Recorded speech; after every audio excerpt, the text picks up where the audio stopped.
जय हिंद। सीआरपीएफ का आंसर की आ चुका है कल का, और आंसर की आने के बाद आप लोगों ने सभी कोई अपना जो क्वेश्चन पेपर था उसको मिला लिए होंगे, और मिलाने के बाद आपका जो नंबर आ रहा होगा सभी कोई आप अपना चेक कर लिए होंगे। तो इस वीडियो में हम जानते हैं कि सीआरपीएफ हेड कांस्टेबल 2023 जो इस बार वैकेंसी आई हुई थी उसका कट ऑफ कितना जाएगा, और टाइपिंग के बाद जो कट ऑफ आपका होगा वो कितना जाएगा, यानी कि आपका फाइनली कट ऑफ कितना जाएगा और टाइपिंग के लिए कट ऑफ कितना जाएगा। आंसर की में आपका कितना नंबर आ रहा है, और साथ में ये भी जानेंगे कि नॉर्मलाइजेशन में कितना नंबर बढ़ेगा। ठीक, तो सारे इस चीज़ों को हम इस वीडियो में जानेंगे। इससे पहले आप चैनल पर पहली बार आए हैं तो चैनल को सब्सक्राइब जरूर कर लीजिएगा ऑथेंटिक फैक्ट को जानने के लिए। चलिए अब हम जानते हैं कि सीआरपीएफ हेड कांस्टेबल जो इस बार है, तो इस बार सीआरपीएफ ने बहुत ही अलग तरीके से एग्जामिनेशन को लिया है। ऑनलाइन एग्जामिनेशन था, उसमें भी आपको निगेटिव कर दिया गया था इस बार से, यानी पहले ऑफलाइन एग्ज़ाम होते थे और बिना मतलब कि निगेटिव मार्किंग के होते थे। ठीक, तो बहुत सारे चेंजिंग इस बार देखने को मिला है। जिस प्रकार से एसएससी, रेलवे, तमाम जो जितने भी जो स्टेट लेवल की मतलब सेंट्रल लेवल की वैकेंसी होती है उसी प्रकार से इन्होंने अपने एग्ज़ाम को लिया है, और साथ में इन्होंने नॉमिनेशन की प्रक्रिया को भी यहाँ पर मतलब इस पर करेंगे। और ऑब्जेक्शन रेंज जो क्या होता है कि जब आंसर की आने के बाद ऑब्जेक्शन रेंज का एक ऑप्शन होता है, यानी कि जिस क्वेश्चन पर आपको डाउट है कि नहीं हमने सही माना है और सीआरपीएफ ने इसको गलत माना है, तो ऑब्जेक्शन रेंज भी आप कर सकते हैं। बहुत सारे इसमें जिस प्रकार से रेलवे और एसएससी में होता है उसी प्रकार से इन्होंने भी इसमें इस बार से नया जो है नियम लाया है। चलिए अब हम थोड़ा सा जान लेते हैं कि आंसर की आने के बाद सभी किसी का कितना नंबर आ रहा है, और साथ में ये भी जानेंगे कि जनरल, ओबीसी, ईडब्ल्यूएस और एसटीएससी का कट ऑफ कितना इसमें जाने वाला है। इन सारे चीज़ों को हम इसमें देखेंगे। ठीक, देखिए तो कंप्यूटर बेस्ड टेस्ट था इसमें, और 100 क्वेश्चन पूछे गए हुए थे और नेगेटिव के साथ। देखिए सीआरपीएफ जो इस बार एग्ज़ाम लिया है उसमें जितने भी शिफ्टों को एक एवरेज देखा जाए तो उसमें हार्ड शिफ्ट भी थे और इजी शिफ्ट भी थे और मॉडरेट शिफ्ट भी थे। हालांकि बहुत सारे कैंडिडेटों का रिव्यू लेने के बाद ये पता चला है कि अधिकतर लोगों के हार्ड शिफ्ट ही आ रहे थे, जैसा कि मतलब मैंने रिव्यू लिया था कुछ लड़कों से। तो हालांकि वो अलग की बात है। देखिए यहाँ पर सबसे बड़ी चीज़ होती है कट ऑफ निर्धारित करना।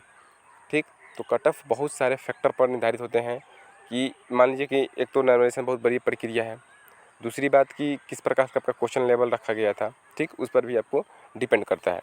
लेकिन जहाँ तक एक पूरे आंसर की आने के बाद सारे निचोड़ को इसमें लाया गया तो एक ही पता चला कि इस बार जिन भी लोगों का, यानी आप जनरल से बिलोंग करते हैं, ठीक, अगर आपका नंबर 65 के करीब में है, 65 प्लस ही है, तो देखिए क्योंकि ये तो उतनी बड़ी वैकेंसी है नहीं, लिमिटेड सीट भी है, तो अगर 65 प्लस में हैं आप, 70 के करीब और 65 के बीच में जनरल से हैं, तो आपका जो है रिजल्ट हो जाएगा। अभी बताएंगे कि जो टाइपिंग के बाद आपका फाइनल कट ऑफ कितना जाएगा। ठीक, और ओबीसी से हैं तो आप 60 और 65 के बीच में आपका नंबर रहना चाहिए। 60 नहीं, 60 और 65 के बीच में, यानी 63, 64, 65 ऐसा हो तो आप टाइपिंग कर सकते हैं। ठीक, अब रही कि बात की टाइपिंग के बाद कितना कट ऑफ जाएगा, इससे पहले हम थोड़ा सा नॉर्मलाइजेशन प्रक्रिया सुन लेते हैं। देखिए क्यों, जो ये मैंने रॉ मार्क्स बताया है 65, 60, इससे इसमें नॉर्मलाइजेशन भी होगा।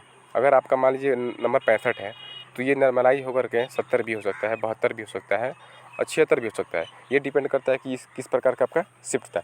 जिसका भी शिफ्ट हार्ड होगा उसका थोड़ा सा नॉर्मलाइजेशन में ज़्यादा नंबर मिलने के चांस ज़्यादा ही होगा। देखिए हार्ड और लो कैसे नंबर बढ़ता है ये जान लीजिए। मान लीजिए कि दो कैंडिडेट थे, ठीक, एक ए था एक बी था, दोनों ने, चलिए यहाँ पर हम जान लेते हैं, एक ए था और एक बी था, दोनों ने इस एग्ज़ाम को दिया, अलग अलग शिफ्टों में दिया। बी का आ गया 70 नंबर, ए का आ गया 65 नंबर, 60 नंबर मान लीजिए, 60 नंबर आ गया। ठीक, 60 और 70 नंबर आ गया। लेकिन यहाँ क्या हुआ कि ईजी शिफ्ट था और यहाँ हार्ड शिफ्ट था। देखिए ईजी और हार्ड शिफ्ट होता क्या है, लड़के ही ईजी और हार्ड बना देते हैं। जैसे मान लीजिए कि बी में थोड़ा सा पढ़ने वाले ज़्यादा लड़के पहुँच गए तो यहाँ पेपर कठिन भी होगा, लेकिन वो पढ़ने में अच्छे हैं तो यहाँ पर स्कोर अच्छा हो जाएगा। ठीक, लेकिन ए में क्या हुआ कि पेपर इजी था, लेकिन यहाँ पर लड़के ही ऐसे इस प्रकार के लड़के इस शिफ्ट में पहुँच गए जो कि पढ़ने में एक एवरेज थे, तो आसान रहते हुए भी यहाँ पर 60 ही नंबर लाए। तो वहाँ पर बोर्ड को ये पता चलेगा कि यह शिफ्ट हार्ड है। वह यह नहीं देखेगा कि क्वेश्चन कैसा था, वह यह देखेगा कि यहाँ पर लड़कों का एवरेज मार्क्स कितना आ रहा है, उसी के अनुसार उस शिफ्ट को हार्ड माना जाएगा। ठीक, तो ऐसे होता है। तो इसका जो है इस शिफ्ट में 60 है तो इसका नंबर जो होगा थोड़ा सा जो नॉर्मलाइजेशन होगा उसमें ज़्यादा मिलेगा इस 70 वाले की अपेक्षा। तो आई होप कि नॉर्मलाइजेशन की प्रक्रिया को आप समझ चुके होंगे। इसी प्रकार से आपका नॉर्मलाइजेशन होता है। तो मैंने आपको बता दिया कि जनरल से अगर 65 के करीब में है, 65-70 के बीच में, तो आप बिल्कुल 100% सेफ है, ठीक। और ओबीसी से 60-65 के बीच में है तो, और ईडब्ल्यूएस उसी के रेंज में 58 और 60, 58-60-62 के करीब में है तो, और ST/SC वाले इससे 4-5 नंबर अपना कम कर लीजिएगा 55 और 60 के बीच में, ठीक। ये तो हो गया आपको एक टाइपिंग के लिए कट ऑफ जाएगा। और टाइपिंग के बाद जो फाइनल मेरिट लिस्ट आएगा वहाँ पर कट ऑफ आपके 75 और 72, मतलब 70-75 के बीच में रहेगा। यहाँ पर आपका जनरल का 75 के करीब में ही जाएगा, क्योंकि जाता है इस, जैसे CRPF हो गया, BSF हो गया, CISF हो गया, इस सभी चीज़ का मतलब कट ऑफ जाएगा, क्योंकि लिमिटेड सीट है। ओवरऑल इंडिया का सीट भी है इसमें, देखा जाएगा तो बहुत सारे कैंडिडेट ने इस फॉर्म को फिलअप किया था, ठीक। तो इतना कट ऑफ जाएगा आपका। ऐसा लग रहा होगा कट ऑफ नहीं जाएगा 70-75, तो आप मतलब समझिए कि अब देख लीजिएगा फाइनल कट, जब कट ऑफ आएगा तो देख लीजिएगा 72 और 75 के, तो मतलब कि इतना तो हर हाल में जाना ही जाना है। और ये मैंने कम बता दिया। अगर इस बार नेगेटिव मार्क नहीं रहता, कंप्यूटर बेस्ड टेस्ट नहीं रहता, तो समझिए कि 80 प्लस ही कट ऑफ जाता है, 80-78 ऐसा कट ऑफ इसमें जाता है। तो ये हो गया। और आप जान ही गए कि मतलब कि आंसर के आने के बाद आपका कितना नंबर आ रहा है। तो कमेंट में आप ज़रूर बताइएगा कि आपका जो नंबर है कितना आया है, ठीक। और चैनल को सब्सक्राइब जरूर कर लीजिएगा। मिलते हैं अगले वीडियो में, तब तक के लिए जय हिंद।